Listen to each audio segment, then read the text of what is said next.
Ketika keruntuhan Majapahit, Sabdo Palon,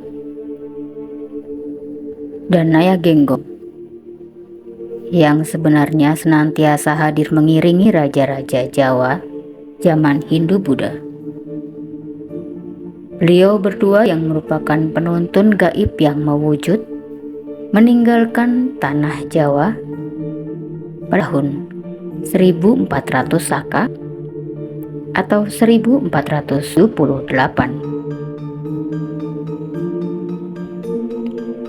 yang kemudian diketahui oleh Raden Patah, pemimpin Demak Bintoro. Dia merasa bangga karena telah menghancurkan Majapahit yang dia anggap sebagai negara kafir.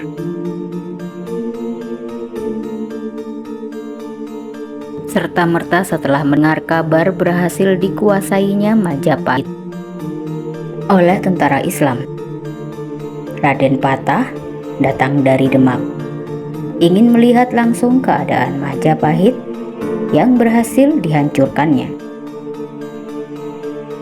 Setelah itu dengan bangga beliau meneruskan perjalanannya ke pesantren Ampel Denta, hendak mengabarkan keberhasilannya itu.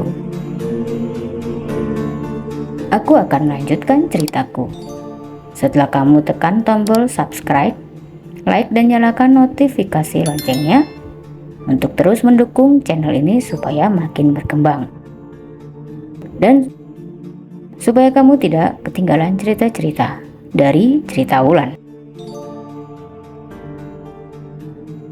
Kembali kepada cerita di atas. Namun ternyata di luar dugaan, Nyi Ageng Ampel, istri almarhum Sunan Ampel, malah mempersalahkannya.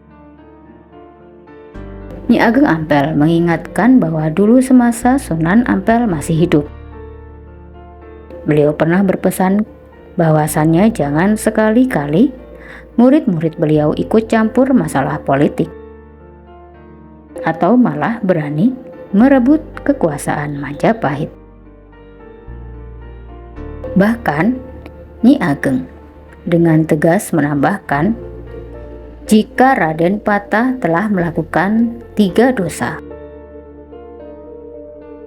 Raden Patah telah berdosa 3 hal, yaitu yang pertama kepada guru, karena telah melanggar wasiat Sunan Ampel. Dan yang kedua, kepada ayahanda. Karena bagaimanapun Prabu Brawijaya adalah ayah kandung Raden Patah. Yang ketiga, kepada raja. Karena raja adalah imam atau pemimpin, tidak boleh dilawan tanpa alasan yang benar.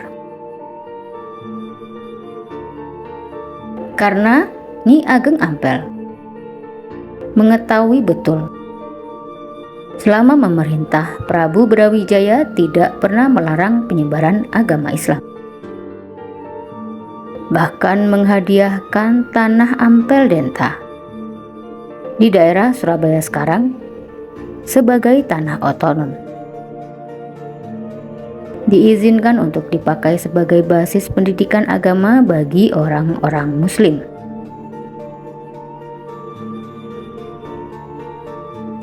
Mendengar itu dengan sangat menyesal, Raden Patah meminta petunjuk. Bagaimanakah cara untuk menghapus kesalahannya? Nyi Ageng Ampel menyarankan agar kedudukan Prabu Brawijaya Pamungkas sebagai raja harus dikembalikan. Namun yang menjadi masalah, kemanakah sang Prabu berada? Nyi Ageng memperkirakan sang Prabu pasti menuju ke Pulau Bali. Raden Patah berniat menyusul sendiri, namun dicegah oleh Nyi Ageng Ampel.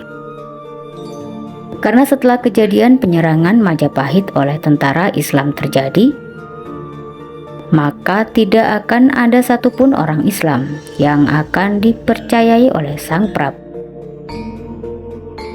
Tidak, Raden Patah, tidak Nyi Ageng Ampel, tidak pula para wali yang lain yang turut serta membantu penyerangan tersebut. Namun hanya 2 orang wali yang mungkin masih beliau percayai. Yang pertama Syekh Siti Jenar dan yang kedua Sunan Kalijogo. Karena kedua wali inilah yang terang-terangan menentang penyerangan pasukan Islam ke Majapahit.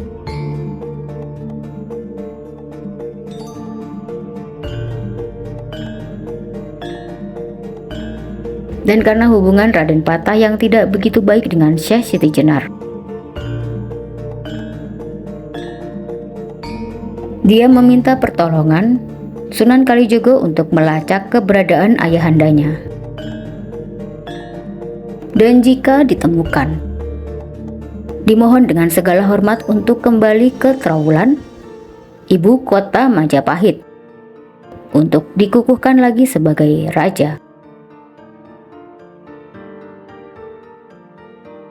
Sunan Kalijaga bersedia membantu. Ditemani beberapa santri, beliau langsung melakukan pencarian ke arah timur.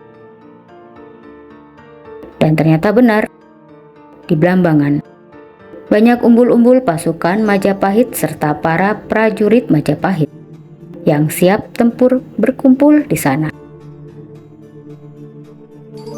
Dan benar pula, Prabu Brawijaya masih ada di sana, belum menyeberang ke Pulau Bali. Agak kesulitan Sunan Kalijogo memohon bertemu dengan sang Prabu. Namun karena sang Prabu mengerti betul Sunan Kalijogo yang sering kali beliau panggil Sahid itu, menurut pasukan sandi atau intelijen Majapahit, Sunan Kalijogo bersama pengikutnya sama sekali tidak ikut dalam penyerangan ke Majapahit. Maka Sunan Kalijogo dipersilahkannya menghadap, walau dengan pengawalan sangat ketat. Disinilah dialog Serat Sabdo Palon terjadi. Sang Prabu Brawijaya ditemani Sabdo Palon dan Naya Genggong dihadap oleh Sunan Kalijogo beserta sesepuh Majapahit yang kebetulan bersama-sama sang Prabu hendak menuju ke Pulau Bali. Menyusul beberapa masyarakat Jawa lainnya yang lebih dahulu melarikan diri ke sana.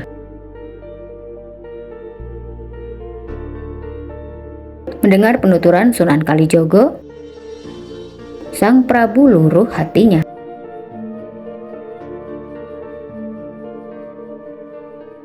Karena sejatinya sang Prabu kini tengah menggalang kekuatan besar untuk merebut kembali tahta dari tentara Islam. Tak bisa dibayangkan apabila itu terjadi, karena pendukung sang Prabu Brawijaya masih banyak tersebar di seluruh Nusantara. Pertumpahan darah yang lebih besar pasti akan terjadi.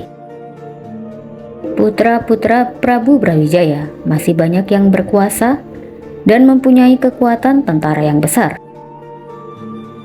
seperti Adipati Handaya Ningrat keempat di Pengging, Lembu Peteng di Madura, Bondan Kejawen di Tarub, dan masih banyak lagi.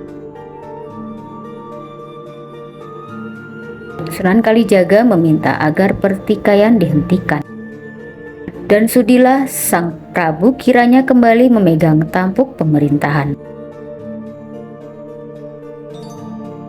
Namun hal itu ditolak oleh Prabu Brawijaya, karena jikalau itu terjadi, maka beliau akan merasa terhina oleh putra selirnya sendiri, Raden Patah, yang lahir dari putri Cina Engkian dan dibesarkan di Palembang dalam asuhan Adipati Arya Damar atau Suan Leong. Bagaimana tidak?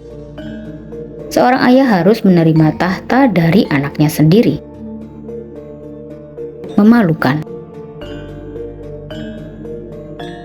Ketika perundingan menemui jalan buntu, maka Sunan Kalijaga mengusulkan agar beliau dengan kebesaran jiwa mau memeluk Islam. Dengan demikian seluruh pendukung beliau pasti akan meninggalkan beliau satu persatu, dan pertumpahan darah yang lebih besar lagi akan terhindar.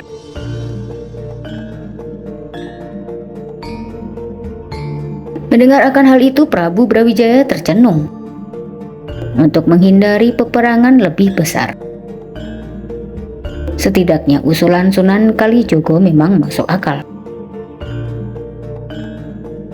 Demi perdamaian, sang Prabu mengesampingkan egonya. Maka penuh dengan kebesaran hati, beliau menyatakan masuk Islam. Terkejutlah seluruh yang hadir, termasuk Sabdo Palon dan Naya Genggong. Hingga terlontarlah sebuah janji seperti yang tercantum pada serat Sabdo Palon.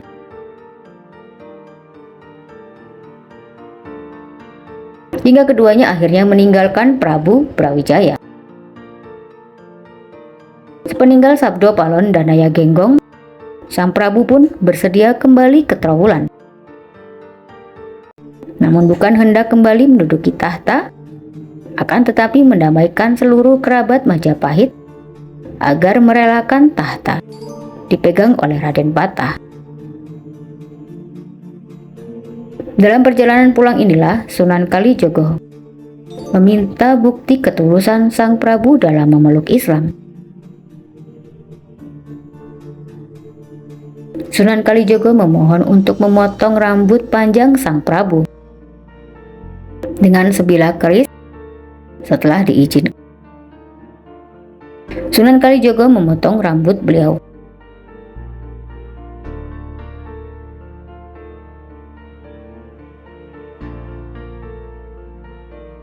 Tapi ternyata tak satu pun dan tak satu helai pun terpotong.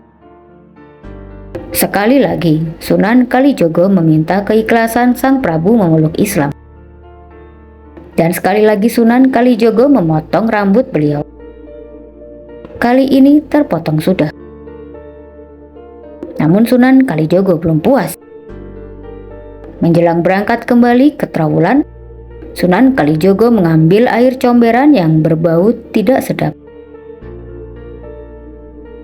dimasukkan ke dalam sebilah bambu. Di hadapan sang Prabu, beliau menyatakan bahwasannya apabila air comberan ini sesampai di Trowulan, airnya berubah tidak berbau busuk. Nyata sudahlah sang Prabu telah lahir batin masuk Islam. Maka berangkatlah rombongan itu ke Trowulan. Sesampai di Trowulan, disambut dengan sukacita oleh masyarakat Trowulan. Air dalam bilah bambu dicurahkan oleh Sunan Kalijogo, dan ternyata bau busuknya hilang. Bahkan airnya berubah menjadi jernih. Untuk mengingat kejadian itu, Belambangan kemudian diubah namanya menjadi Banyuwangi hingga sekarang.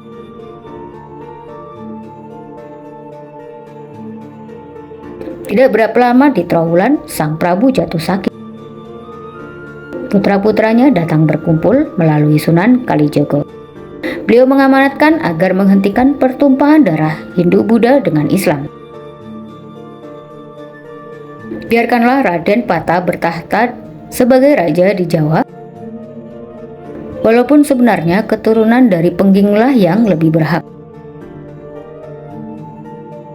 Menjelang akhir hayat beliau, beliau berpesan agar di atas pusara makam beliau jangan diberi tanda bahwasannya beliau adalah Prabu Brawijaya, Raja Majapahit terakhir. Namun tandailah dengan nama Putri Campa Anurawati, permaisuri beliau, sebab beliau merasa diperhinakan sebagaimana wanita oleh putranya sendiri. Dan penghinaan itu didukung oleh permaisurinya sendiri, Dewi Anorawati, putri Campa yang beragama Islam.